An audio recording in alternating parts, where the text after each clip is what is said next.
Hello, we are Muldiversity. Go ahead, take it away, Q. What is up, everyone? Welcome to Muldiversity. We are the keys to the Muldiverse. I'm boy Kwame Star G, aka Q, and this is my totally awesome, amazing group of friends, individuals who want to just blow your mind on just the most dopest stuff that you can ever imagine.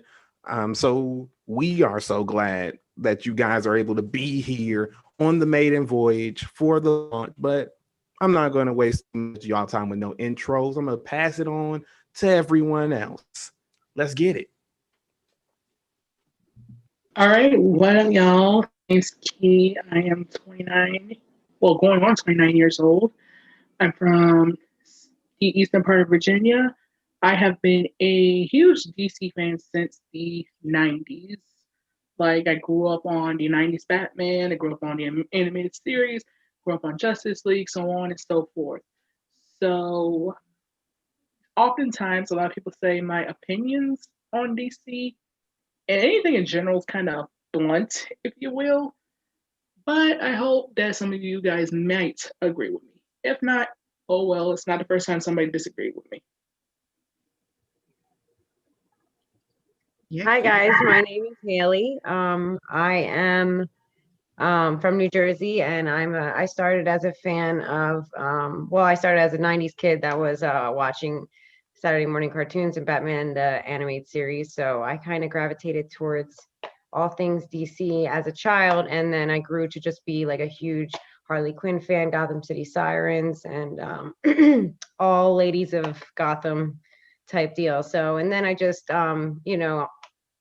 around 2015, 2016, I kind of found the whole Twitter verse of DCEU, and that's when I kind of got really entangled with the whole community. And since then, it's been a blast, and I'm really excited for the space we created with my friends that have become family. And yeah, we're excited to share it with all of you. hey, I'm Joe, and I guess I became part of the the fandom. Let's see, I've been part of the fandom since childhood. Um, just playing around with my brother. Started with my brother's X-Men, and then hang on just a second. So yeah, let me roll it back. Yeah, I started with X-Men when I was younger, but got into like Superman, DC Universe when I got married. My husband's the biggest Superman fan you ever meet in your life. Everyone who meets him says so. So yeah, I just and I don't know why I'm not popping up on the screen right now, but so yeah, I got into this community because I was brought in because of all the Snyder Cut, everything. When I came in, when Zach was dropping all of his images, and everybody was like finding out all this stuff that the fandom had been thinking for years before I stumbled upon, the background behind Justice League. I saw Justice League. My husband, the Superman fan, was not having it, and I just knew there was a problem. But yeah. So fans brought me in. I stayed on it, and then I stayed. Became a part of the community, and then met these guys on a podcast I went on, and it was magic from there. Hi everyone, I'm Avian Knighton. I'm from Little Rock, Arkansas, but now I'm based in Grambling, Louisiana. And I became a DC fan when me and my brothers would watch Batman Beyond, Batman the animated series, X-Men animated series, X-Men Evolution, and so many other countless cartoons and films. And when I got older, I still watched them, but I know I just didn't feel what I feel now for them. That was until I met this guy right here in college, our junior year, and he pretty much reintroduced me to the graphic novels, and pretty much educated me on everything that I need to know that I know now, and that, and I've been a fan ever since.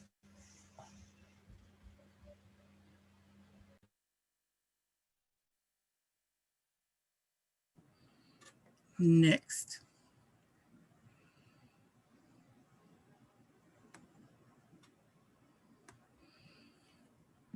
It looks like Mike was frozen in time.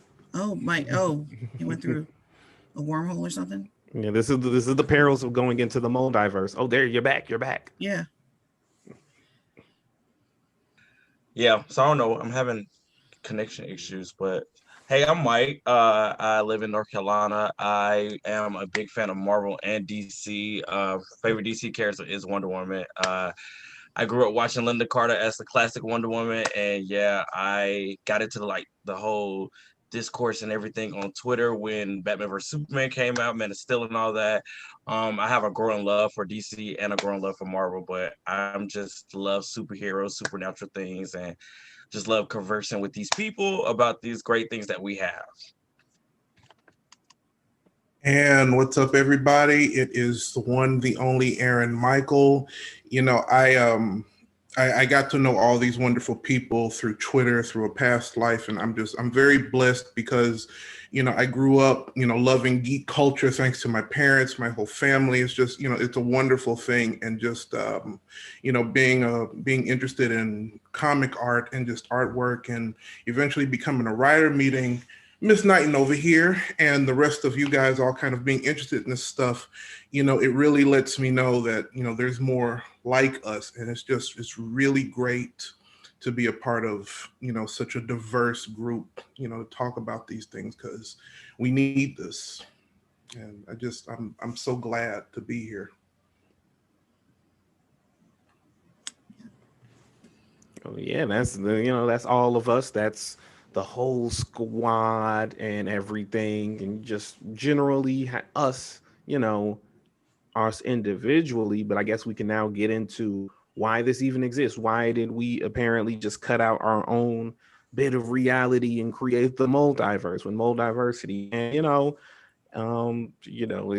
was a group effort. We were kind of transitioning from lives, you can say, from one end of the spectrum to the other. And we kind of all conceptually came up with this idea of what if we helped create a space for straight, honest, unfiltered opinions from diverse group of nerds, not to throw any type of shade of any kind, because that's not our point of doing this. But we see too many, even now, even though a lot of people want to push for diversity in nerd culture, we still see a lot of the same type of faces, the same faces. So what if we created a space where it wasn't necessarily about being overtly positive or be, towing the company line? We just get as unfiltered as some of these, these other folks, these other folks that be out there. What if we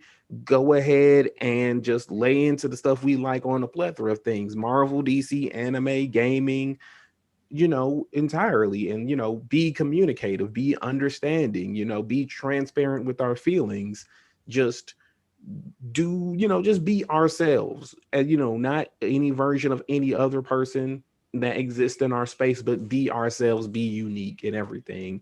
And that is Muldiversity. That is what Muldiversity is all about, is these beautiful individual voices. Y'all y'all are awesome. So I'm gonna let y'all go ahead and let these people know y'all awesome takes on it as well. Muldiversity to me is basically, getting our say into everything that's going on. Saying it in our own, not just our own way, like you said, but saying it from our own perspective, from our own experience, and saying it in a language sometimes that only we can understand. This is a space where there's no code switching. There's no need to put any kind of properness on anything, and we can just kind of be who we are and how we want to be. So, come out of your shells and be yourselves. That's why I love this place. Oh, definitely. Because I think, up until say comic book debate and a few other outlets, you just have basically, let's just call it for what it is, a bunch of, a lot of outlets that are trying to appease a demographic that doesn't include us, and I really think, Muldiversity is one of those outlets that, can create this really strong platform. And we don't see this often. I honestly, I think we can all count just on our hands how many things concern geek culture for people of color, especially Black people. We don't see that often. And right, and it's just we've got to have our voices heard, because we can look at countless things in the entertainment industry with writers, actors, directors, executives, and it's all the same, constant spiel, and we're sick of it. We've got to absolutely have a change made, and this is, I think, I speak for all of us when I say this is, this is that change. And to further along your point, Aaron, the platforms we do have for as Black and POC nerds, oftentimes at the end of the day, they still try to appease to that demographic and kind of not being true to themselves. So with multiversity, I'm gonna get it right one day. With this, for me, it is more so just being transparent, not having to fear your opinion, not having to think, oh, if I say this, I'm gonna get in trouble. If I say that, I'm gonna get in trouble. It's just giving out honesty in an open space for us to share our thoughts on things. And I'm gonna just tell you guys straight up, it's gonna be oftentimes we're not gonna agree with each other. That's life. But that's the point of this. Different opinions from different people in different parts of the community. Absolutely, because we're all different and we all have different interests, and a lot of these outlets aren't really trying to see our point of view. And it's about time that this type of platform is made, because I wish I had this when I was a teenager. Yeah. I wish this was around when I was a teenager instead of reading the same old type of articles. And now that we have it, I'm excited.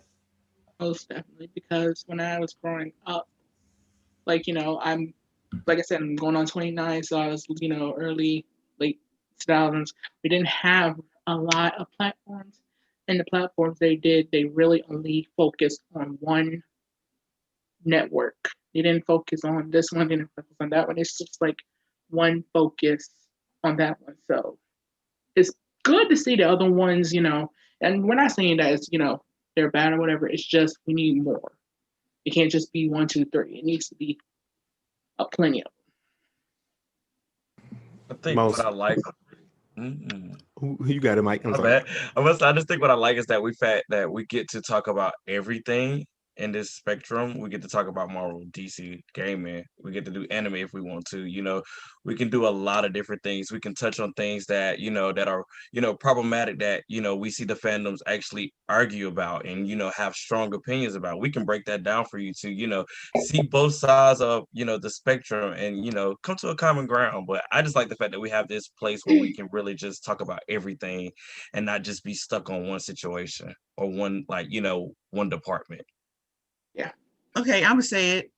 We want to make sure that that there's voices other than those of the white dudes. We want to make sure that they're being catered to, that we are being catered to, and not just the white boys. I mean, growing up, that's all that you saw in the commercials, in the branding, in the ads, and actually still, I mean, you even get people, they try to slam the fandom and they call out, white dudes. And I'm like, we here. So now, we this is our way of getting louder and getting in your faces and they being polite about it, and that's so cute. But they not gonna that's not gonna stick around for long. But I just wanted to get out there and just say it. We wanted to make sure that we have another voice out there, because most of the voices, I mean, even in the DC fandom, the Snyderverse fandom, there are very few outlets. I mean, somebody said comic book debate was one of them, and I think there's just a handful of others, and we need our voices out there. We need to assemble them. So yeah, just want to add that to the pile. But go ahead. Yeah, because I think that it's really cool to be, first of all, involved with all of you, because you guys are like my family now, and this is kind of like a product of like a whole year's worth of like just us like intertwining with one another and getting to know one another. So like he said, we're not always gonna agree on things, but that's kind of like, I think, what people want at this point, because like you guys are saying, the white male demographic, it kind of ends up just being like a circle jerk of hearing what the fuck they want to hear. Oh, excuse me. I'm sorry. Girl, you okay. But that ends You're up fine. You being are fine. yeah, you know what? We said unfiltered in our tagline, so I'm not gonna take that back. So anyway, I think that's what it ends up being in a lot of times. And people are looking for the demographic that is missing, and that is the controversial take, and the people that don't always agree, and the people that are going to ask the difficult questions and be in the difficult rooms and stand up for what they believe in. And I think that's kind of what our place is going to be in the fandom. It's going to be a really cool thing to watch grow, and just see where we kind of fit into that whole grand scheme of it all. So I'm excited for it. Yeah, I just wanted to add that yeah, you only want to hear so many same looking white dudes with baseball caps. No shade if you're a white dude who wear both baseball cap, talked about how much they think the prequels suck. You get tired of hearing that. You get absolutely tired of the same takes and everything like that. And like Haley said, it gets to a part where it's a circle jerk. It's the same dudes talking about the same old shit, and just you get tired of it. And then that leads to people regurgitating that because they take it as gospel, and any sort of remotely dissenting voice gets played off as, oh no, that's stupid, oh no, that's not what that's not the zeitgeist, quote unquote, or none of that shit. And that's what it is. And Joe's absolutely right. We tired of seeing them white folks. Not no disrespect, Haley, but we tired of seeing them. We tired of hearing them, and they're only be the only voices that get play. And this is what Muldiversity about. We're going to be unfiltered. We're going to be honest. We're going to be transparent on things we feel, whether it be directly reflective on when these major nerd companies try to be allies, or if it's just general comic booky shit like, is Thanos a scrub or not? Spoilers, he is. So that's really all that this Muldiversity is going to get. It's going to get wild. It's going to get crazy. And we're going to be trying to amplify a lot of voices so y'all can get wild and crazy with us. You know what I'm saying? Because that's what it ain't no fun if the homies can't get none, So if y'all can't, so we the only ones getting wild, it ain't no fun. So y'all got to get wild with us too. So, that's all I got to say about that. So let's talk about the expectations, what y'all are going to be seeing from Muldiversity, because it's not just going to be one thing. We got a multiverse of things we want to give to you guys, and just give it to y'all just straight nasty, raw, delicious, good stuff. And we got some cool stuff, so I'm gonna let y'all take it over from there and drop the knowledge on them. Can I first shout out to some of the people that are watching, that are in the chat? Shout out to the Fatmaverse. Hey, I see you, Nana Queen and Nana and Cole. Hey, how you doing? Thanks for the support. So, okay, go ahead. Well, I don't know about everybody else, but you can expect on my end, once again, a lot of blunt and honest opinions. Like I said, it has in the past gotten me in a lot of trouble, but hopefully you guys will see that at the end of the day, it's just how I feel. Some stuff you might be like, really? I never thought about it like that. some stuff you'd be like, she needs to get the fuck out of here. But I hope you guys enjoy it regardless. I can talk about one thing that I'm excited that we're going to bring to our platform is that we're going to have this thing like a book club, and we're going to read comics. We're going to read, Yeah. some different things that, that we all like. We might choose all our favorite comics and, let you know how we feel about it and, break that down for you. And then we also want to have a space where you can let us know what your favorite comic is, what your favorite graphic novel is, who's your favorite comic writer. Like I'm excited because I like to read the comics, and I'm super excited for DC's future state. So, and we all have came on one accord to read that. So that's one thing I'm excited to talk about is future state, because I like when, I like when a comic book universe can take their storylines and their characters to another world or another time period. And I think the feels that I get from this era is the feels that I got when DC Rebirth started. So book club, you can expect that from us. And, like I said, let us know what your favorite comics is, and, we'll read them and, talk about them as well. And also, you can expect, just like any other podcast, we're going to be doing reviews on movies and TV series. And might not even, might even be comic based. It could be random show we found out about, and, just giving our thoughts and our views on it. And if you guys got any suggestions about any shows that you think we would be interested in reviewing, let us know. Send us a tweet. Right, I'm with Key. My favorite part is going to be reviewing movies and TV shows, and also, we have different types of spin-offs too, because we're not all, we're all different, so we're all going to have different types of shows that we're going to do alongside this show. And Aaron and I are going to have like this roundtable where we talk about just Hollywood issues, and that's going to be interesting too.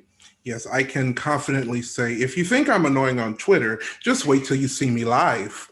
That includes you haters. I know you guys are watching. Like, yeah, you're gonna love my Oh hot my takes. God, is this who we are? Yeah, that sounds we like a low-key represent. threat. That sounds like a low-key threat, but that's okay. we do have haters in the cut, and why lie? Also, We all got our haters out there in these streets that be preying on our Ooh, downfall. So Jesus. might as well let them know. I mean, that's also, if you guys think, me and Q don't shut up now, wait till you guys get into our wrestling show. We definitely don't shut up then. we gonna be talking our ass off. It's gonna be a rizap on that, especially with the past week in wrestling and all the hullabaloo that went down. So we is gonna annoy the hell out of y'all, and y'all gonna listen because y'all gonna love it. I'm claiming it now. That's what we gonna get down with. And I want to add that I look forward to like interviews, other people in the fandom, just with anybody I can get my hands on and drag up in this room who's like brave enough to sit down with us, interviewing. And then, my little inner critic is just looking forward to breaking down some of these films and especially some of the shows. I've been watching His Dark Materials, and that show that's got me just hooked. And I'm upset that Fat Muzz has seen the next 2 episodes because they just dropped on BBC, episodes 4 and 5. Yeah, that's not right. I don't know. It's like anti-American or something because it's only happened in Britain. I don't know. We don't put a name to it, but anyway, it's not right. But I can't wait to just break all those, just to talk movies, talk film, and from a perspective that I don't get to use very much. So outside of my writing. So yeah, that's what I look forward to.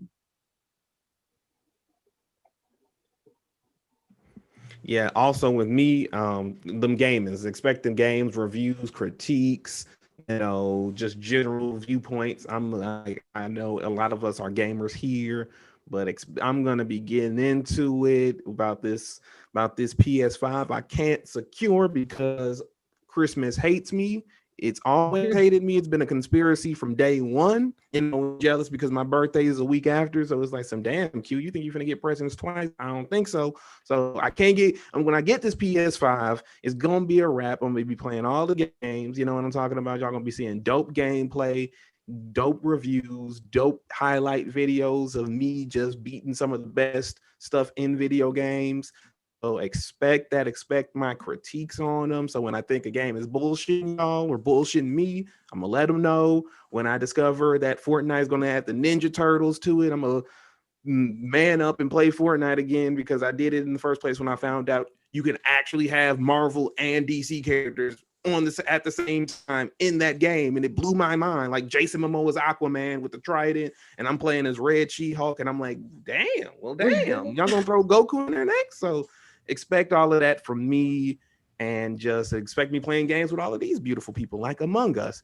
Haley, don't think I forgot about last night. You sitting right in front of my face and then colluding with Key. I'm like, what's event? What's this? What's that? Playing What? I'm so lost. We're definitely gonna have an Among Us 1-on-1 tutorial because, like, y'all are funny trying to play this game. Yeah, y'all have my 7-year-old almost cussing. That little boy is so frustrated with some of y'all in that game. So we had to drag him on here to kind of give some pointers. Speaking of which, my little sister, she was like, Q, why do you keep calling emergency meetings whenever somebody's following you or standing menacingly? But I'm like, Egypt. It's the paranoia for me. I'm so glad she called you out. I'm so glad she called you out. And I'm like, it's like, whatever. I'm just my bad for trying to keep us alive. I guess I'm just gonna have to wait for one of y'all to get off. You know what I'm saying? So I'm just gonna keep it like that. And just reading a couple of comments. Shout outs to Sid for coming. Salabadul Inc. Sil. Yeah, Sil.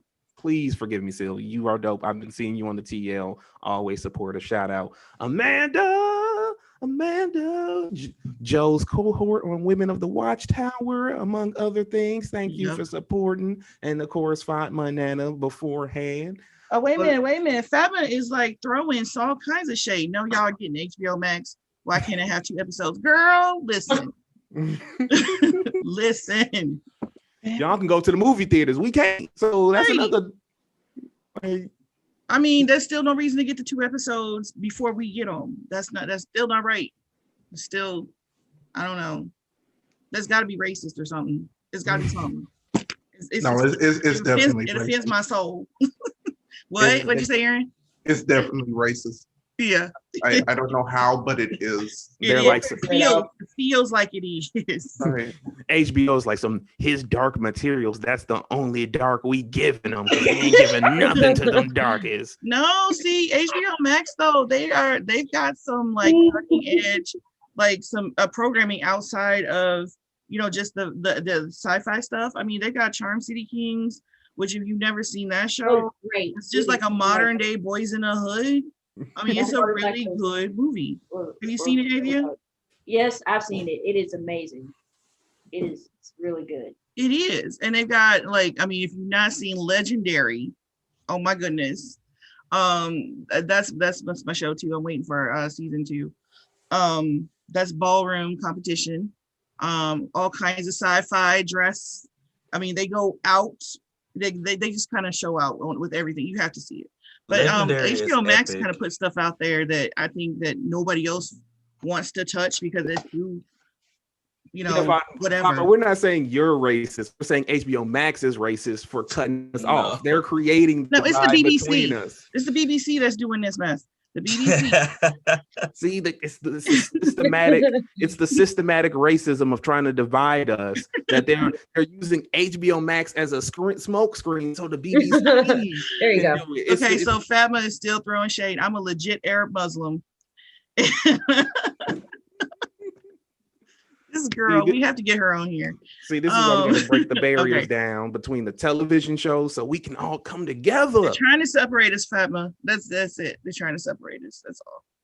We're not going to let them. So.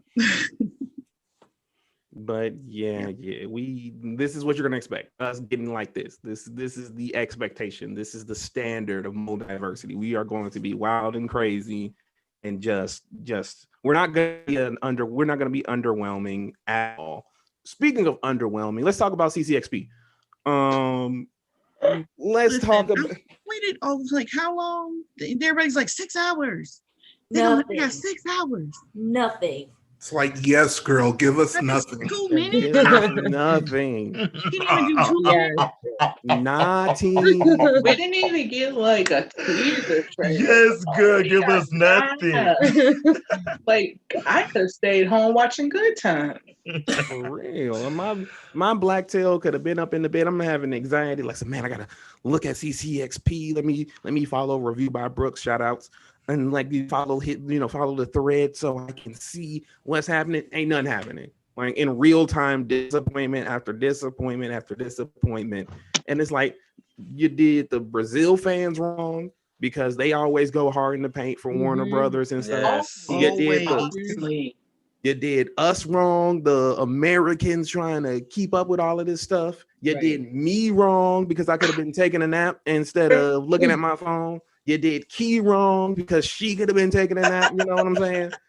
You did me wrong because I was at work all day, got the CC notifications coming to my phone. I'm like, there's nothing really happening. I will say the only thing that I did like is the little snippet of Godzilla and Kong. I was like That was it. screaming. That, I feel like I'll that was take like that. the I mean- biggest thing for me. I was like, okay, because I've been wanting to see these two Titans fight, and I'm Exactly. ready for it. So But the thing of it is, you would think with this being such a big scale thing for Warner Brothers, we'd have more by now. Mhm.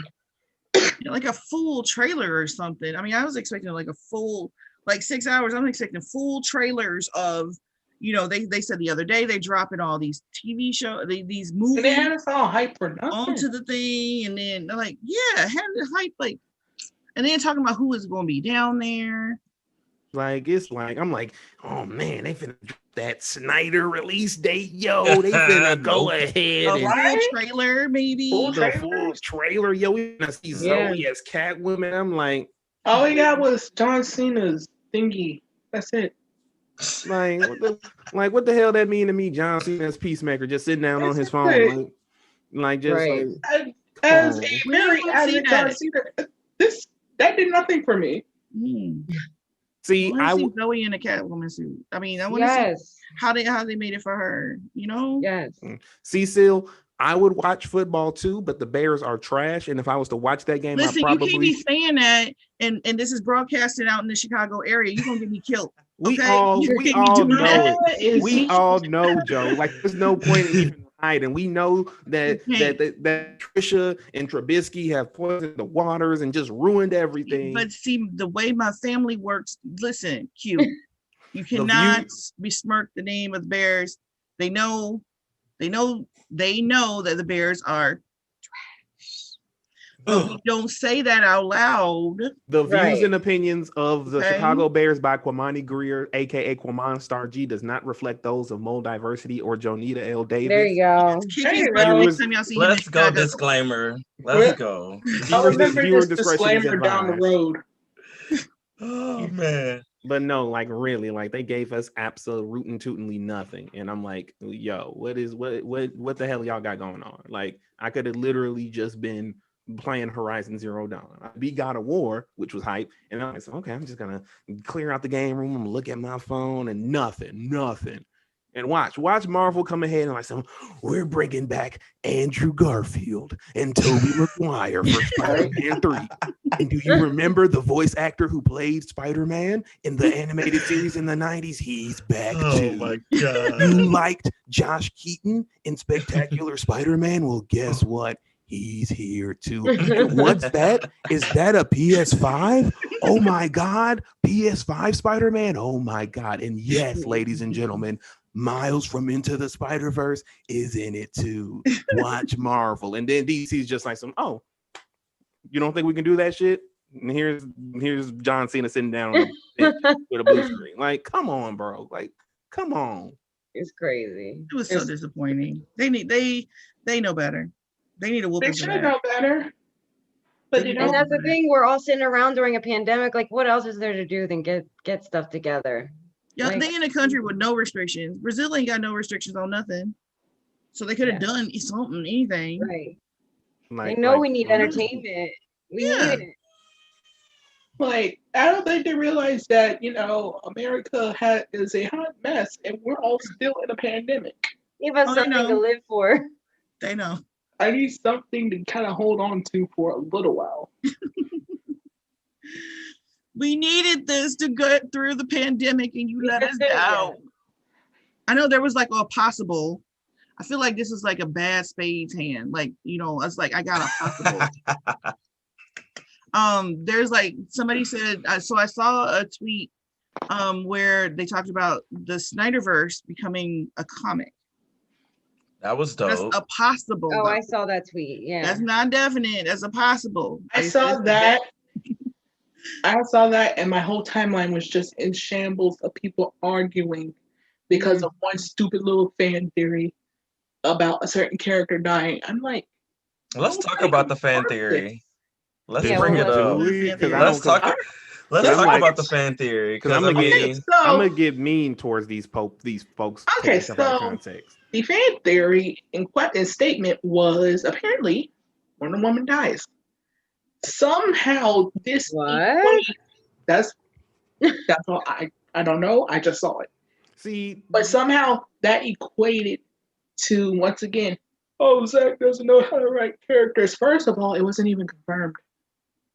Why are you mad about a theory? So Wonder Woman's supposed to be That's dying in Zack Snyder's Justice League that's coming out. I don't know if I'm That's what thinking. they trying to say. it was I just think a it's theory. like I think it's like a theory of that I think she's dead in a nightmare, like the nightmare verse or something like that. I think she's like it's a theory that she's dead in that verse or whatever.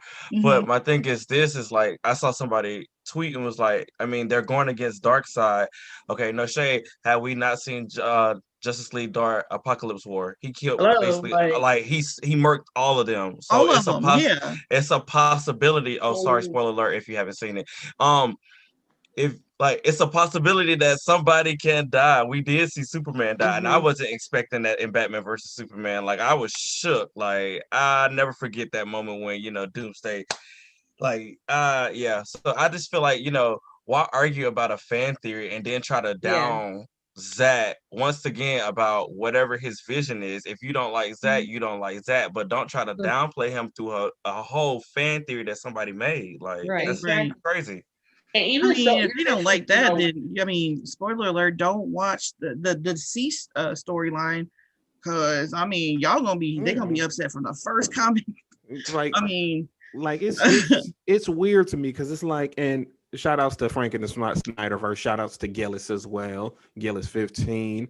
Like it's like he brings up a good point, and it's like I thought we knew Wonder Woman dies in Zack Snyder's trilogy, and it's like obviously Superman dies in BVS. Wonder Woman is probably going to die in the Nightmare universe in Justice League, and then Batman's going to sacrifice himself. Like I thought, like all of this, we all like came to the agreement about, and like even with the other thing, people, because I saw it too, Key, about Lois dying. Like that's the catalyst to the Nightmare universe. She's not gonna die in the primary universe. Like Right. I thought we all kind of came to these conclusions literal years ago. listen, I'm tired of these folks who don't read the comics, and don't That's what watch it the is. animated series. I'm tired of them just sounding off. I mean, And that That's I what it think is. for me, I think the fact that a lot of these people who have an issue with that forget that they're the same ones who back in 2017, 2018, they kept dropping that iconic picture of the comics where Steppenwolf kills Wonder Woman. I Right. think everyone keeps forgetting that. because they were like oh my God, Steppenwolf is in the movie and he's gonna,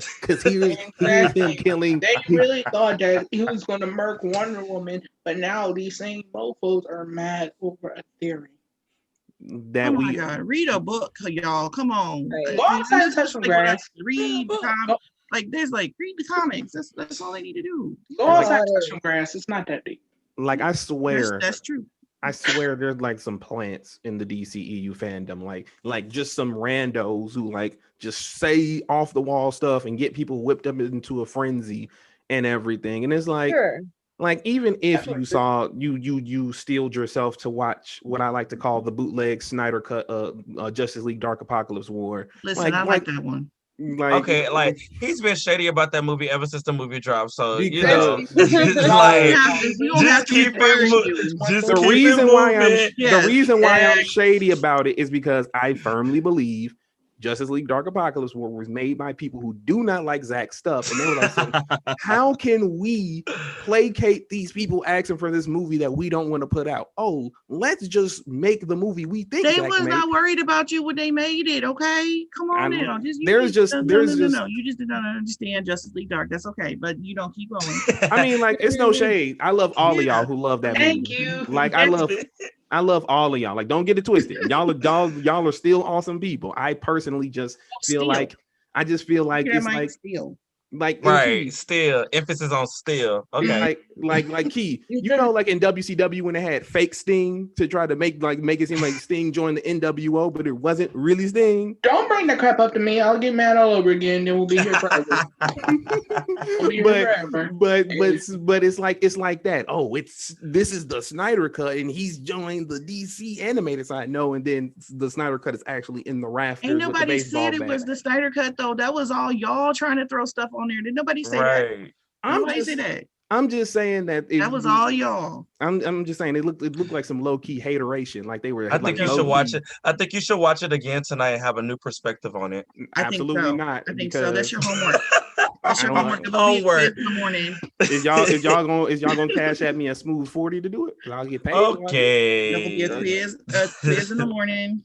I'll get paid to watch that movie. I'm not finna watch that again. Like I'm like, y'all just. But you scared?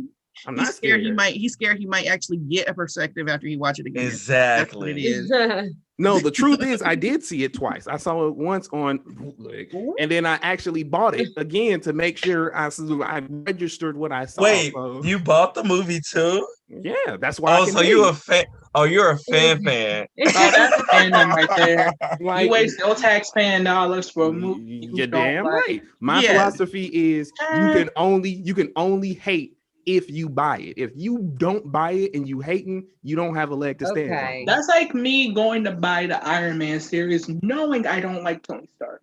It's your prerogative. You got, you get in how you live. But for me personally, that makes no sense though. I mean, like you can't hate uninformed. I can't sit back and say, damn. Yeah, but you gotta buy it though. But you bought it. You can bootleg it and hate it. Exactly. Thank you. But still, though, I respect animators too much to bootleg animation stuff. Like you could have got Chick-fil-A with that money. I could have. I could have. But see, this is the paradox of being Q. You hate it, but you like animators. But you think the animators did a bad job, but you still want to put money in their pocket because they get down rough sometimes because they get screwed over. So you got to take the good with the bad. This just sounds like the deep in your conscience. You had your conscience was telling you had to do something to atone for this perspective that you have that makes no damn sense. That's what that sounds like. Well, I mean, I guess so. All I know is that movie is not getting watched tonight. That's not it's not gonna happen. But back to Warner Brothers apparently making people mad. They announced yesterday in one of probably the last major 2020 thing to ever 2020, they are putting their entire film slate on HBO Max for the year 2021, the day it releases in the theaters. And boy, oh boy, do it got people pressed? Do it got people excited? And really, depending on who you listen to, there's valid arguments on both sides. So how we feel, y'all? I feel like it's a good thing and a bad thing, because for people who don't, since it is a pandemic, for people who don't really want to go out, who feel safer indoors, it's a good way to watch the films. But if you do want to go and watch it in the theaters, you can still do that too. But of course, outside the US, HBO Max doesn't exist, so people outside the US won't be able to watch them like we are. So it's a. I mean, they'll have the theaters, yeah. Yeah, they'll have theaters. They got freedom. That's true. You said they got freedom. They got freedom. They're free to go do whatever they want because they have a government that cares about them. They did the pandemic the right way and they got out. They got a government that cares. Yeah, I mean, I can't debate that one. Yeah, that's true. Yeah. But yeah, I people are talking about how this is going to kill the film industry, and I'm like, the film industry is already dead. The movie theaters. I mean, there was another chat I was on where we, said we talked about the same thing. These theaters like AMC and Regal and all them, they've had since the beginning of Netflix to come up with a plan B for how are we going to defeat this. And they were like, no, we're the theaters. They're not going to, they need us. Right. And they just sat there and they didn't do nothing. And even during this pandemic, you know, like you could have done like the pop-up drive-ins. Y'all got these big ass buildings. You could have shown a film on each side and collected your money. My husband and I were talking about DoorDash. You could have, you know, whenever they have Mulan or something, you could have been DoorDashing people popcorn. I mean, right. Come on now. I mean, so there was like all kinds of things that they would have, if they would have put some effort into it, they could have done something. So this is gonna kill the theaters. They was already dead, and they wasn't trying to save themselves in the first place. I have no sympathy for them. On your point about the quote unquote theater being dead, I feel more so when people say that, oftentimes not a lot, it's more so just focused within the states. Because again, we gotta remember outside, we're not the only folks on the planet, you know. And that actually is another good point to bring back. When Aquaman did so good, everybody was like, oh, how that work? How that work? It sucked in the US. But outside the US, it banged. That's what happened. Mm-hmm. So I personally don't think theater's dead just yet. So I'm all right with the whole Warner Brothers being on HBO Max. It gives me something to do when if we go on lockdown. Yeah, I feel like well, first of all, we've been waiting like 100 years to see Wonder Woman, so I'm ready for that. Like, let's go. And the whole like the theater being dead thing, it has been. I agree, Joe. And it's like, and I also I agree with Key too at the same time, because it is true, overseas is a totally different story. But at the same time, it's like I don't feel sympathy for the theaters, because like you said, they didn't do nothing about it. But at the same time, I feel sympathy for us as movie lovers and you know, people that love to go to the theater and like have that experience. It sucks. Like, it definitely sucks. Like, it is what it is. It is true. It is at least dying, if not dead. But it sucks, you know, for people like us that just like to go to the theater and get excited for that, you know, opening night and like waiting for your favorite film. And like, it sucks to you know, it is true, whoever is not as afraid can go to the theater now, and whoever is afraid you know, wants to be, you know, compromised or whatever, can go and just, you know, view from home. But it's different. It's not going to ever be the same probably, and it is unfortunate for us. I don't feel sympathy for the industry when you know, you're looking at it on that side. I don't. But I feel sympathy for us as viewers and as entertainment lovers, you know. Yep. Yeah, I gotta agree with everyone here because one end, I'll never turn down free 99 major motion pictures being shown to me at no, like, just straight to me. Like, it's been a dream to be like, just see one of these major movies at the crib. You know, I know a lot of people be like, oh man, I don't want to watch it on a big, you know, my phone or TV, which of course, totally fine to have that, you know, that thought process, because, you know, I saw Suicide Squad on an IMAX, and one of the reasons it stuck with me so much was like the key scenes, like the birth of Harley Quinn scene, just sitting in a recliner, big screen, and just absorbing it, and all the move. Like, that's that's an experience you just can't find anywhere else. I get that, but also we are still in a panty, as people say, we're still in the pandemic. And that's still something that is very much affecting you know, everyone in the States and in other countries as well. And so there has to be a way for these movies to still come out where it's not essentially sending them out to die with minimal eyes seeing it. On the other hand, you have places like the UK and elsewhere who have these deals with HBO where they can't get HBO Max, where because of certain television laws or streaming laws, yes, they can probably still go to the theaters, but you know, they are kind of, if you pay attention to the news, it's kind of up and down on if they're going to go into lockdowns, if they're going to, you know, go into these restricted ways and where people can't go into these major locations and be grouped up, you know, like a movie theater. So this type of thing would be good for them. And it was an inevitably unfortunate future. This was going to happen eventually. This was the natural conclusion of it, considering that for some odd reason none of these countries wanted to bail out one of the major entertainment hubs in all of the world, when they easily could have done that to keep them afloat. So they were like, oh, okay, and then led to this. But for some reason that just didn't happen, and so this is the reality of it. And I do also think and agree with everyone that Warner Brothers shouldn't catch heat for this, because this is them trying to survive, and they can't. It's not their fault. It's not. It's not. So Cinemark putting out that, oh, don't watch Wonder Woman 84 on your phone. Go and risk your life at a movie theater and see it. Like that's missing the point entirely, in my opinion. Yeah. I just want to add that, another angle to it is, if you look at economically what we're going through, there are a lot of people that are out of work. A lot of people that are going to be losing more work as we go.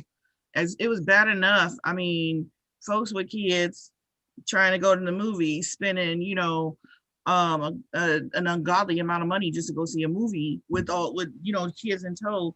Streaming is like, a godsend for us. And so without having, now you've got to worry about job security, because these jobs are closing up, they laying folks off, they shutting down. And so I'm not gonna have any money to go see Wonder Woman on Christmas, and probably been hyping it up. I mean, and I know in this house we've been talking about it, hyping it up, talking about it. Yeah, we're gonna see it. Well, when mama's jobs, dry up, and and daddy is on unemployment that ain't trying to do nothing. Because I don't know if folks know this, but the unemployment system is so stuck that there's still folks waiting for pandemic payouts from the spring. Right. So yeah, you got folks that are dealing with that. HBO Max is actually doing it's civic duty to make the films accessible to the public at this point. So I think that people who are challenging them and getting really up in their feelings, Fatma said something that I really appreciated, for her, seeing it in the theater, it's her personal choice, is what she wants to do. That's why she feels bad, but she wouldn't put that on anybody else. And I think that that's the perspective we all need to have. If you're upset, be upset just because, and make sure that it's your own personal feelings.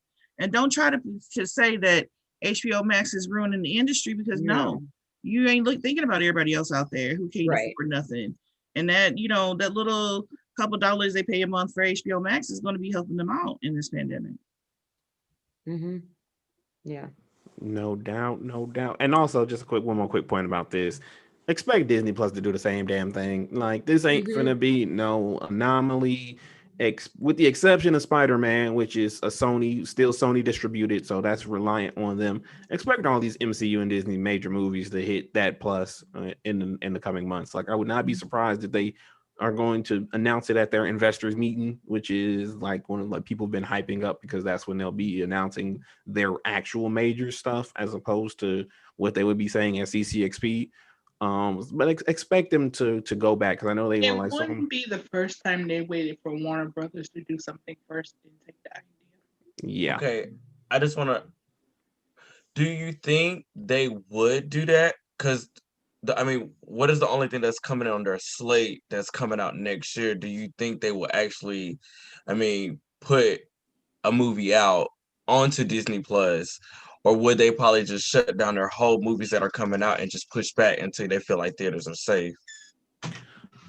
Personally, I don't think that they would do that, simply because they're one of their literal major tentpoles, Black Widow, cannot afford to be pushed back another year. They didn't show literally every single trailer for that movie, as well as one of their central characters is going to be in Hawkeye and the Winter Soldier and Falcon, and they cannot afford for her first appearance to be literally 2 years after she was originally been supposed to come out, and then a year after where we'll see her first. From a narrative standpoint, just knowing how strict they like to be with their overarching narrative, it is that I don't see that happening. And this is the best time to do it, because barring Letitia White just going on an anti-vax rant for some odd reason, after post 2022 is going to be a very significant year and almost a return to form for Marvel movies with their major events.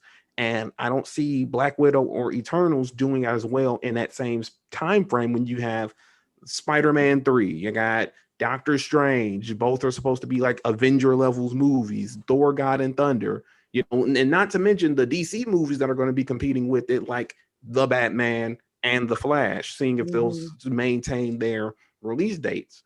So they're going to be like, fuck it, we're going to put Black Widow on Disney Plus, we're going to put Eternals on Disney Plus, and just call it a day. Shang-Chi. I think so too, because I think they're kind of watching, they're almost kind of like watching what's going on with Wonder Woman, because they kind of been riding the same kind of timeline, Wonder Woman and Black Widow in a sense, and maybe like a few months behind or whatever have it. But they're kind of stepping back and seeing how that works out. And then, you know, inevitably, I think you're right, Q, that is going to be how it ends up. They're going to end up putting out Black Widow on demand, and then all the movies that are scheduled for 2022, we'll see what happens at that point. But yeah, I don't see, because we're so far and deep into the pandemic now, I don't see us waiting and seeing anymore. I think right now, media, it's like, all right, we got to figure this stuff out. And you know what? Those people that are upset, going back to that, those people that are upset, what are you going to do? It's like you're ignoring the whole truth of a pandemic right now. What are you going to do? Would you rather go another 9 months with no new movies? Like, really? Because that is awful. This, like, we all went through depression. We all went through horrible, losing our jobs and dealing with unemployment. Like, we don't want to sit around and not wait for and wait for nothing, like, and get 3 months back, delay dates and all this crap anymore. We're just ready to have it. We want our movies, we want it now, and we're tired of the games. And I think Disney's kind of watching that. And since we're so far into it now, they're kind of just like, let's see how this goes, and then we're going to drop the bomb and just do it. Yeah, Black Widow, her little happy ass out in January. Watch. If Wonder Woman does good, does well, Black Widow, she will be showing up like, hey, in January at the beginning of the year. And yeah, they're just going to toss her out, because like you said, Haley, I and you are right that she's been right there on Wonder Woman's coattails, just kind of like yeah, they got her just chasing, and so yeah, I think they will throw her out there, and she'll just pop up all of a sudden. And yeah, I mean, we got this vaccine news, and if you follow me on Medium, look for my name, Janita Davis. I just interviewed a doctor who explained this vaccine, who says that if you are an able-bodied adult American, you are not seeing the vaccine till probably spring or summer. They're doing like doctors, very sick people first, and then essential workers, people who have like immune disorders and conditions that make them more susceptible to COVID. And those of us who are just, walking around here all healthy and strong, we gonna have to wait. And so people are looking at, basically damn near summer of needing content, so why not give it to us? Why not? Right. It's not gonna do anything with benefit. And not with this $30 crap either, Disney. Y'all saw that didn't work with Mulan. They saw they didn't work with Mulan. That was ridiculous. That's even more than the movie theater ticket. Like that's ridiculous. Right. Here's my thing. Y'all already had controversy behind this movie as is. Why would you price the blood of your firstborn son for this movie? You should have been trying to get it out of the way for free. Oh, they doing it because Trolls did so good in the spring, but that was before we knew just how bad COVID was and how long we were gonna be here. So yeah, that ain't happening again. You're gonna have to pull that price tag off, and just kind of just throw it out there. The subscriptions will happen. I mean, people will sign up for that. Not for Black Widow, but when are coming. Yeah, Black Widow, it's a rizap. It's been, if I'm being quite honest, it's been a rizap for Black Widow for a hot little minute before COVID. Right at the beginning of COVID, folks were like, do I gotta see Black Widow? Like, do I have to see Black Widow? And that's everyone. I'm just saying like it is. They released Black Widow just because they saw how bomb Wonder Woman was. Yeah. I'm just gonna keep it, but it's like because beforehand you have had fans begging, like when Avengers first came out, there were fans begging and pleading to have a Black Widow sold because everybody was just interested. Then after the second Avengers movie came out, still they were like, okay, can we get her story? Can we get her story? But yet you couldn't find a audience that would care for a Black Widow. But now you think you can find the audience? I got bad news for you. Yeah, yeah. There is a huge fatigue. I think what executives fail to realize, there's this really big fatigue with certain Avenger characters because they've ridden it out for so long, and it's just like They've we've held been on, they wanting. held out for so long. Right. We wanted to see these characters have solos for a hot minute, and they keep, just pushing them around to appease something. And I think we all remember what happened when BVS was announced. Oh. Over on the other pond. And it really is just fatigue. Things became real different real quick. Yeah. Yeah, absolutely, for real, like straight up, like unabashedly. You can go to screen right now and type in Civil War BVS and you'll see the article. Bloop. Oh, it's now Civil War instead of the original plan for Captain America 3, where it's going to focus on the Mad Bomb and more, being a more, straight up. Captain America was supposed to actually die that one, but whatever. But it's not even. Ooh, y'all telling their business. I mean, this is. Look, I was over here like, wait, it wasn't supposed to be Civil War. It was supposed to be something else. Like, I didn't know that. It was supposed to be Civil War, but not the Civil War we saw. No, it wasn't. It wasn't supposed to be Civil War. Period. It wasn't going to. It wasn't supposed to be. It wasn't supposed to be. Was it? Like, it wasn't supposed to be any type of Civil War or anything. It was supposed to be based off of two storylines. Like when they sent out the fake teaser about Captain America and the Serpent Society, it wasn't supposed. That was originally the plan. It was supposed to really tie up, because if you go back and watch Winter Soldier, one of my favorite Marvel movies, I'm not going to lie, and I've seen it a whole bunch of times. The way it ends was that it's supposed to Bucky's redemption was supposed to be like set up as the main arc of the next Captain America movie. It's going to be more fleshed out to try to reestablish him and Steve's relationship and not just be slapped together because he got knocked upside his head in, Civil War or some shit. Like, that wasn't supposed to happen. And it was going to be like, just remembering it off the top of my head, supposed to be focused around Sam and Sharon and Steve and Bucky, finally taking out the Serpent Society. Madam Viper was supposed to be one of the main villains, focused around the Mad Bomb, which is like a Marvel bomb that's supposed to stew hate. It was like an all objectiveness and original, a completely original idea, and it sounded dope. And Nice Cats brought up something. I'm seeing their comments. First of all, you're welcome, Amanda. Secondly, Tyra Marie, she says, hi Key, my bestest friends. And the Nice Cast said, Aaron, superhero fatigue in general or just with certain Avengers characters? I'm going to say certain Avenger characters, just because I think there's still a market for, most superheroes. It's just that, we're tired of seeing, the same shtick constantly because, I think until maybe Captain Marvel, we had the same origin, the same exact beats every time, with each act. It's all and we're getting tired of it. And I'm gonna take it a step further. I'm gonna say we're tired of the same mediocre Avengers characters. We are tired of the same mediocre Marvel characters.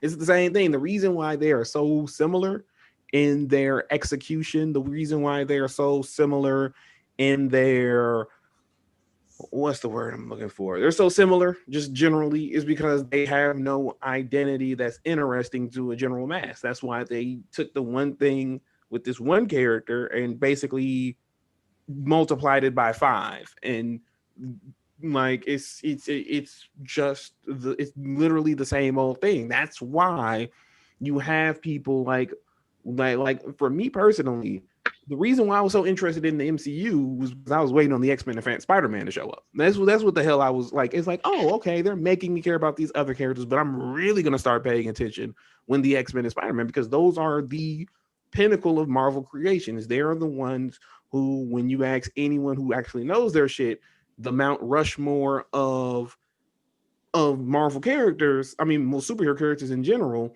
it goes Wonder Woman, Superman, Batman, Spider-Man, Wolverine. And I notice how I didn't mention none of the Avengers in that sentence.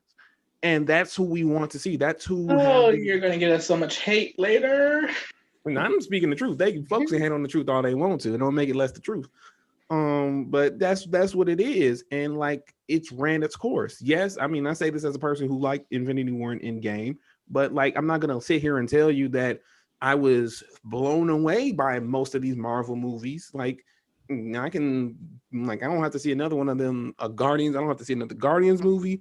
I don't have to see another Doctor Strange movie. I ain't got to see. I'm damn sure you don't got to see what they got doing with Spider-Man, because that's just garbage. Okay, pause. You said Doctor Strange. Like, come on. I need my Doctor Strange because I feel like I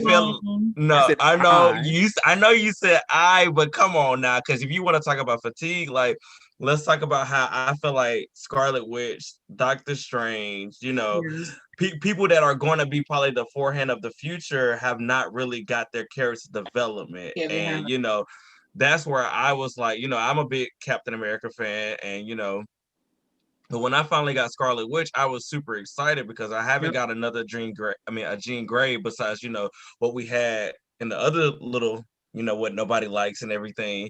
But I was happy to see Scarlet Witch, and I was happy to see Doctor Strange. I'm so happy that they get to possibly carry the next half, but come on, man, you hurt me when you said Doctor Strange. I know, I feel you, Mike, because I love them. I love my little magical characters, and they don't have many that they are trying to hype up on the Marvel side.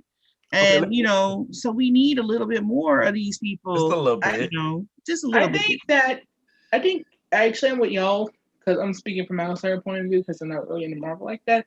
But I'm with you too. It's better to see more of them now, and it's especially, in my opinion, it should be easier to give them more material now that the main character that everybody was based around is gone. I said what I said. I agree with you, Key, but like I gotta keep telling my brother, expecting Marvel to do that shit at this point is like wishing for a desert to suddenly become an ocean. It ain't gonna happen. Like it's like, and I feels y'all. I 100% feels y'all. Doctor Strange in the comics and basically every other media is dope. Scarlet Witch has a lot of potential, just so much as they don't make her a genocidal maniac that doesn't get any sort of comeuppance. She's good, but they're not going to. They understand this is the Marvel method. It's not even the Strange Academy. I mean, those comics are like really good. I mean, it's YA, but it's still, they're still got pretty interesting. But the stories. I agree. It sucks because it's like it's so much material that Marvel can use to further these characters. But to reiterate my point earlier, they have focused so much on basing their storyline around one person. Now that person's not there, it's like what Q says, like, how sure are we that they are going to do this? So I get Q, but I get y'all too. Yeah, same. Like it's like Spider-Man. The damn Spider-Man movies taught me very, very fucking harshly that they're not gonna fucking make it the way it's supposed to be if they don't have to. If they can get as much fucking mileage out of pushing Tony Stark, even though his ass is gone and got clapped, they're gonna that is if they do that to their literal most popular character. You look at the numbers, Spider-Man is still beating the Avengers hands over fists.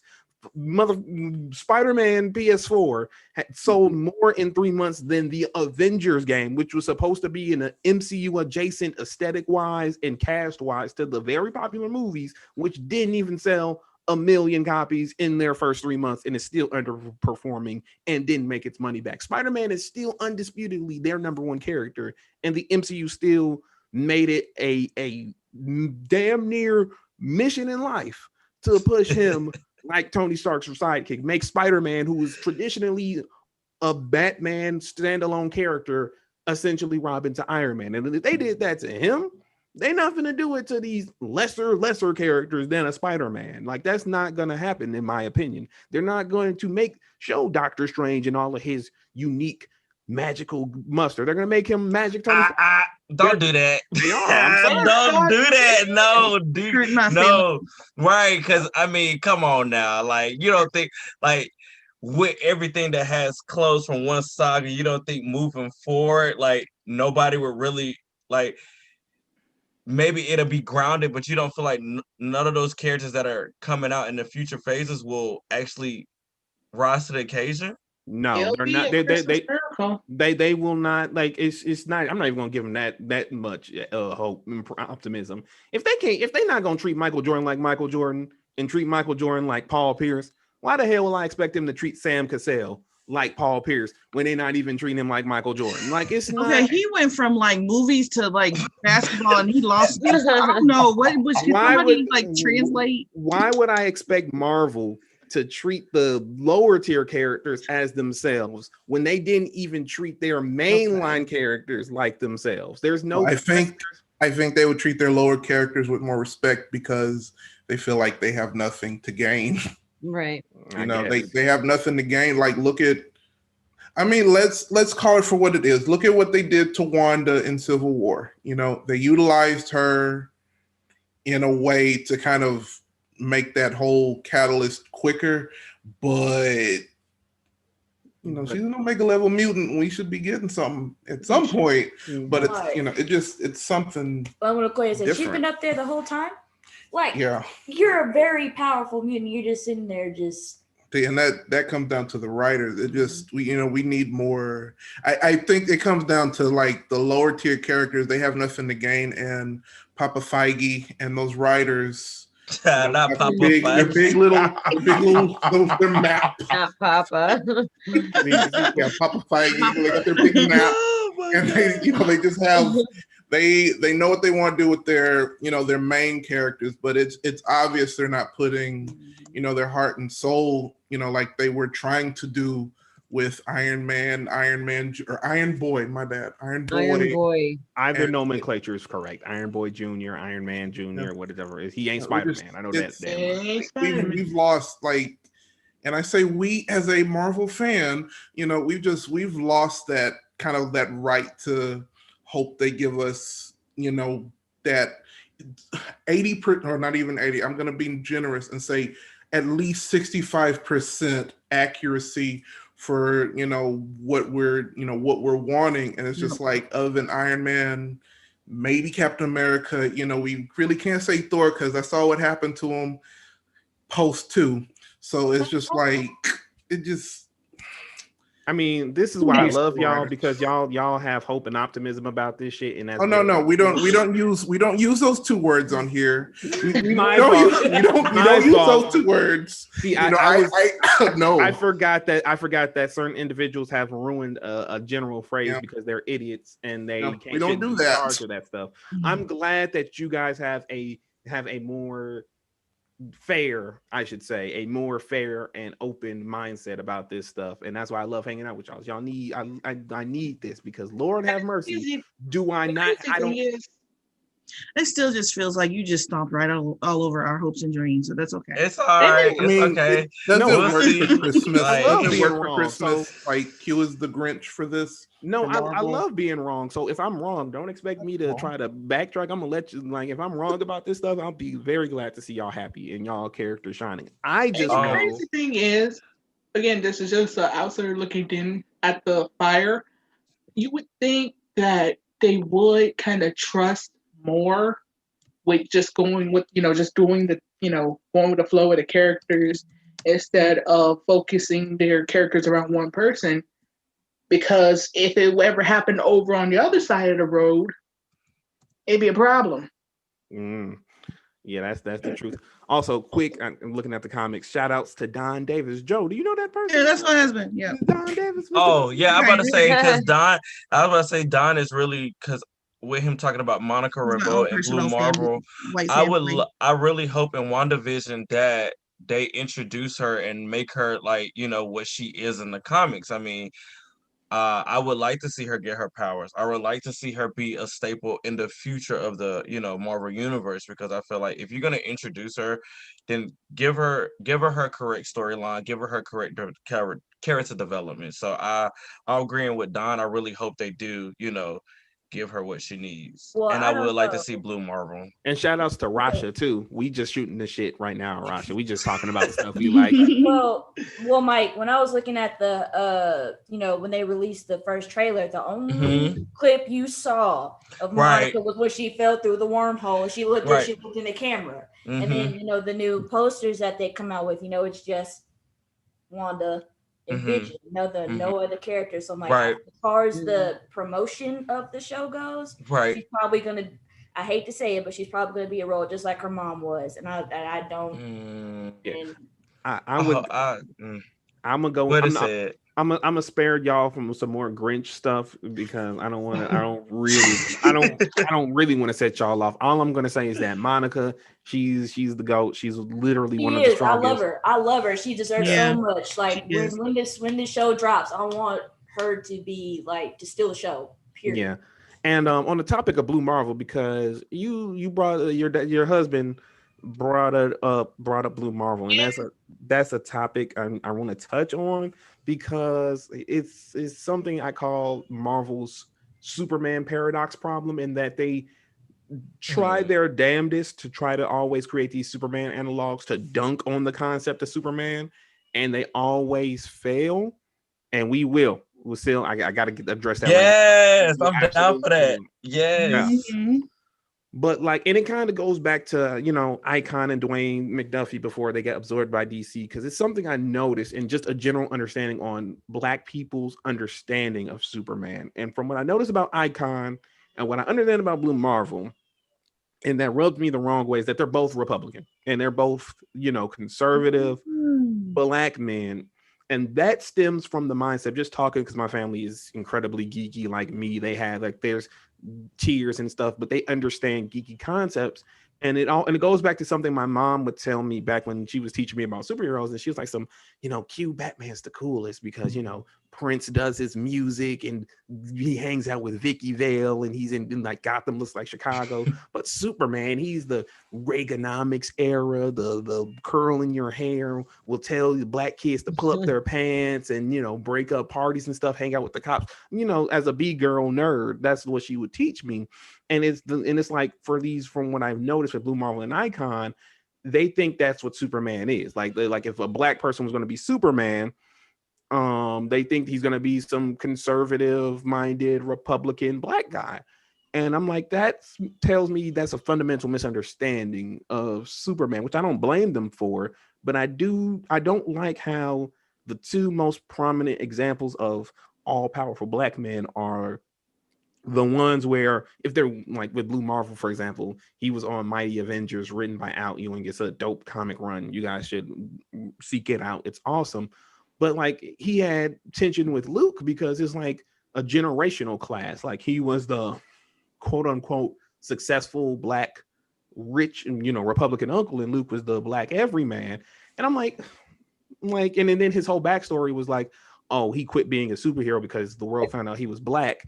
And so to spare the Black community a race war, he just went into hiding. And I'm like, that shit sounds whack. Like, it's like, why not use that as an opportunity to be like, no, I'm a strong, you're not going to do this. You're not make him a proud Black man who, as time goes on, start seeing Black culture and make him, I call it like the melting pot, have him see all of these different eras of Black culture coming together and make him understanding so he can bridge that gap. Why make him an Icon, for example? Why make them on just one stance? I understand it's to parallel the times of today's Black culture with what yesterday's, but I also feel like when you make these characters like that, you're giving a lot of white folks a lot of room to try to control the narrative. And I don't necessarily agree with that. What are you guys' thoughts? Y'all think this make any sense, or I'm just talking to my ass?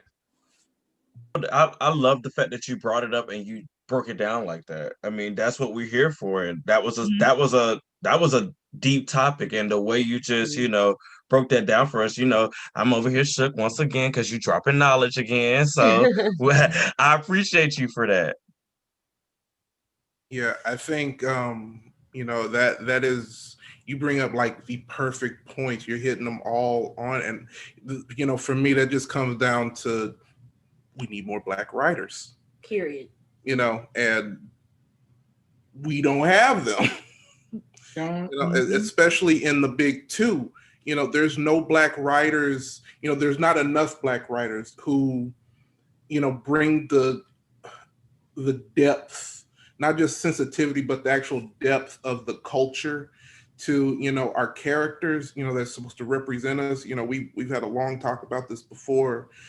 Q can go on a whole rant about Brian Michael Bendis with that. Oh but yeah, you did the other day. but it's just like we don't have that. We don't have them talking to us about the culture in our own language. And I think that's the big disconnect every single time. And you can get all the diversity points, just kind of circle it back with the movies the same way, but unless you have that eye in the crew and the team, you're not going to get that same level of camaraderie that was in for Black Panther in 2018. You're not going to get that love that was there for Miles. Like those nuances, the little things that are in our culture, they just aren't going to be there. And Q, you bringing up that whole plot with Blue Marvel, like that should have been that from the get-go. No, Absolutely. no, Mike. Mhm. No, Mike. Oh, Right. you think, yeah. Agreed. That was my finger wave, like, yes, agree, like I agree. Like we just, we don't see that. We don't get that often. And I don't think we're gonna get that until these executives get with the times. And the worst part is we've been saying this since its Years. inception. Ever. Yeah, Forever. We need the forever ever. Yeah, and like my fear, and like my number one fucking fear is that they'll make oh we're gonna do that with President Superman. We'll make him not a Republican or not that. We'll make him the voice of the people, Black person. So why does But- it have to be that? Exactly. Why does it why you're gonna use Superman because you think, oh, it's Superman, so people will pay attention to it, and then we'll take all of the brownie points. We'll make the people who like the Snyder, the Reeves, and all of that, but you're doing it with Superman. And yes, it's Black Superman, but it's still Superman. Why not do it with Blue Marvel, with Icon? I'm like with the way the world is now, we don't as speaking as a young Black man and who empathizes with not just young Black men, but young Black women, LGBT, Black people, all of those people. We don't need someone talking down to us or even at us. We need people to listen. And Blue Marvel and Icon, as they're constructed, aren't equipped to do that. So I do feel like they need an overhaul to reflect that and because that'll be powerful. Like a fucking super a Black all-powerful character who emphathizes with the struggle and not picking sides and like the kid's wearing the skinny jeans, that's a little saucer, just be empathetic to everything, which is something I feel like is missing in all Black media, period. That an empathetic older Black character that sees all of the perspectives of everything and offers their sage advice and not just pick a side like a Tyler Perry movie. That would be epic, and I feel like that's what the world needs now. And like I know, like you said, the forbidden two words, that's what they want. But if you're like, I'm like, do we really need to have like 60 million heavy metal Marvel DC storylines? I'm pretty sure y'all can spare a little bit of chunk. There's room. Yeah, there's room. And I hate that you uttered the Tyler Perry thing because somebody's out there is listening and thinking, hey, we can do Icon and Tyler Perry can direct it. If that happens, Q, is your fault. I'm going to y'all can roll if that happens, y'all feel free to roll up to my spot and lay the hands on me. If that happens, I will. I will take that's an ass whooping I 100% deserve if that happens. Because I mean, because that's how it goes. Listen to this. Do something like that. Your idea. I'm like, no.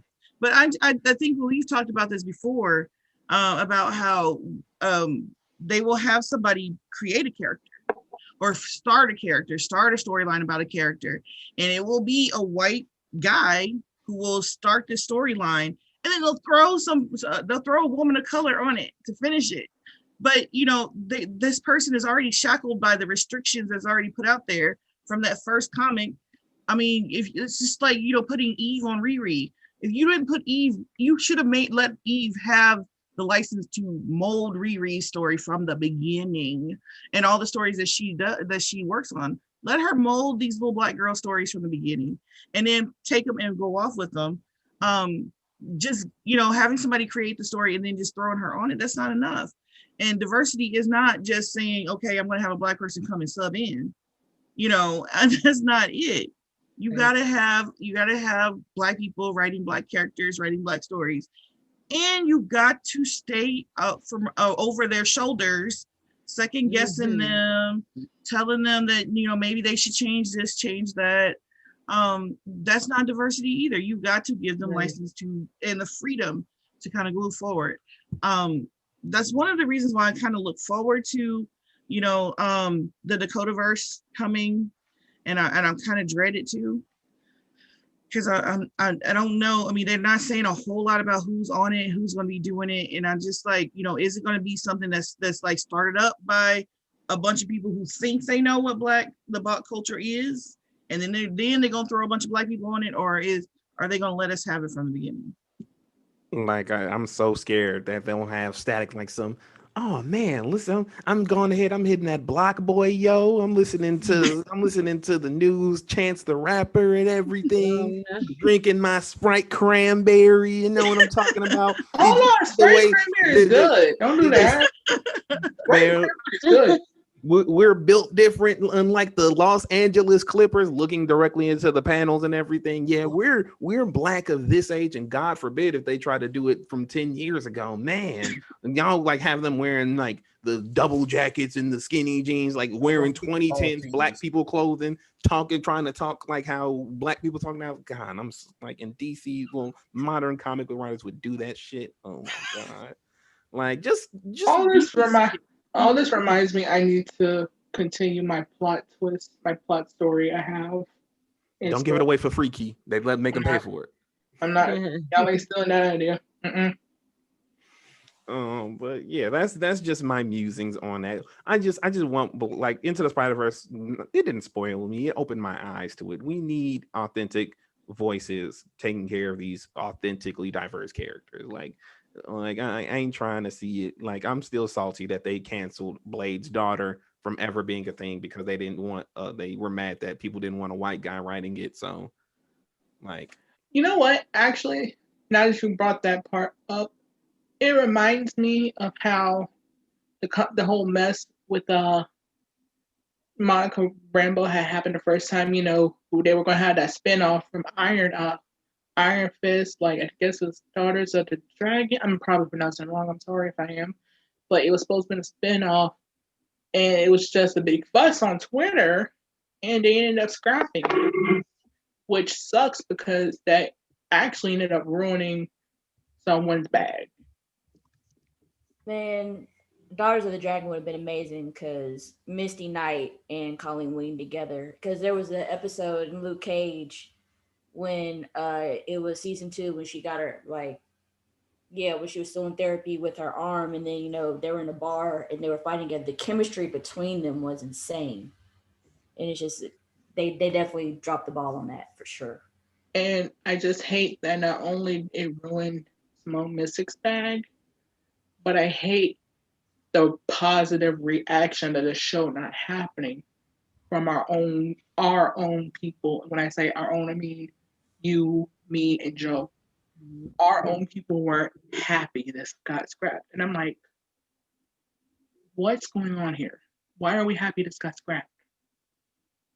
Yeah, that was a bullshit. But we got to get into that next time. Like that's a whole topic in and of itself. And this is, I mean, we reached the point of the end of our maiden voyage, of our launch, of our beginning. We have used the mother box and we have created our multiverse, and now we gotta let it fester. We gotta let out the primordial ooze happen throughout the universe so we can settle and create a lot of stuff. But before we go, the next time, pretty soon, probably the third time you see us, if I look back at my calendar, third time you see us, we will be a part of a charity live stream. Joe, do you want to take away about? Yes, it's called Deck the Halls of Justice. Deck the Hall of Justice. It will be a little over 12 hours of streams, hours, and a handful of others. It will start at 7 a.m. Central Time on December 20th. We will be on at 8 a.m. Central Time, bright and early. And that's 9 Eastern. And the whole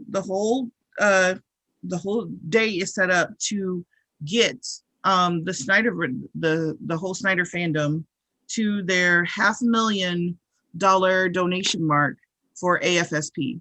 So those of y'all who don't know, the fandom has been raising money all this time that they've been fighting for, the Snyder Cut. And now that we've got it, we're not stopping. And we are so close to $500,000 donated. $500,000 donated.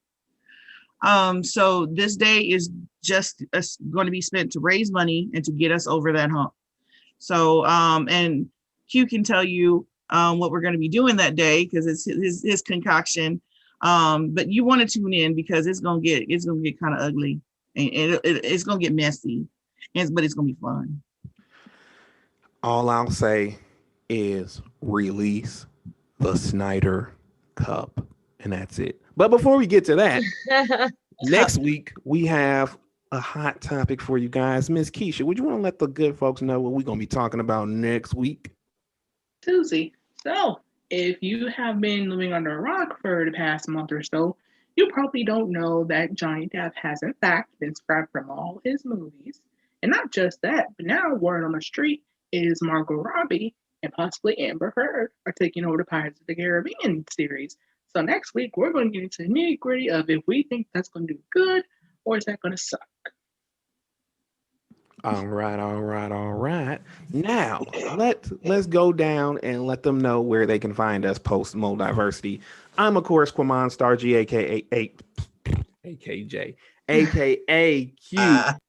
And you can follow me at Twitter at the name you see on the screen.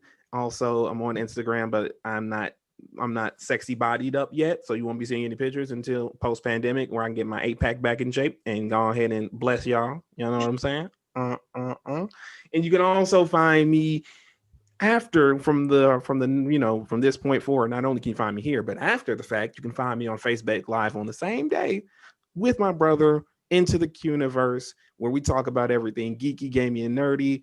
A little bit chill-tastic, not nearly as unfiltered as this, but if you want to chill out for the night, you can go ahead and pop in for that as well. And I got my own YouTube channel, so check me out on that. All right. Once again, I'm Key. You guys can follow me at Kerosene Lannister, KERSEI Lannister on Twitter. I'm either talking about comics, K-pop, wrestling, or whatever pops up on my timeline. So. And I am Haley, and you can find me on Twitter and Instagram at Lucifina with 2 underscores, LUCIFINA. And it's everything from personal life, me just talking shit. I'm a big Amy Winehouse fan, like super stan, DC fan, and yeah, you can follow me on either or. I'm same handle on both socials. And you can find me. Just look at Jonita L. Davis on all platforms. You can find my film reviews and interviews on Medium. Just look for Jonita L. Davis, and on my website, theblackcape.com. And this is going out today on the Black Cape Media YouTube page. Next week, we will be on the Muldiverse channel. But, you can stick around, browse a little bit. Some of my little celebrity interviews. I've talked to a couple people. You can see them. All right, you can find me on Twitter at Avianighton as well as Instagram at Avianighton.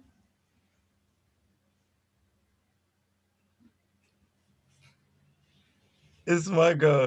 Hey, you can find me on Twitter at _odd_geek. I'm talking Marvel DC. I am watching Inuyasha for the first time, so I've been tweeting about that as well. Also, me and Aaron, we have a podcast called To Lovecraft and Back. To anybody who is watching Lovecraft Country, that's on HBO Max. We are slowly breaking down the universe of Lovecraft. We also are going to talk about the book. We're also going to talk about The Color in Space. So we'll have a new episode out this week. But yeah, you can check us out on there as well. And finally, I'm Aaron, of course. You can find me on Twitter and Instagram at AaronMichael_J. You can also find me, like Mike said, on To Lovecraft and Back. You can find me in Q writing articles for Comic Book Debate, just a lot of fun stuff. All right. Also, you can find it's on the Muldiversity channel. Expect to see me and Key talk about wrestling as well. I just want to throw that out there because we some bona fide flamers with the wrestling talks. But in any case, You Vince McMahon. Real quick. I gotta shout Meg out, like, cause she's been, like, it's a couple people that we've been seeing support us ever since we announced this. And she just got here. She said hi and she said great work to you all. Just want to shout out to Meg, also the nice cast, and like everybody who's been really like retweeting us and supporting us and everything. We want to just say thank you so much. We will not let you down. We have content coming, so everybody that has been supporting us, we just want to say thank you, seriously. And Here I had to get, because I saw Meg and I got excited because she's been really like down for us. So appreciate that.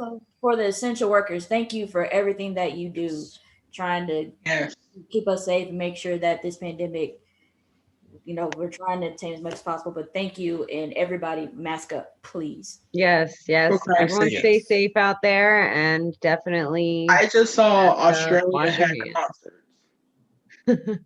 Please mask up so that can be us next year. Yes. Mask up, stay safe. Black Lives Matter, all that stuff. So we'll see you guys very soon.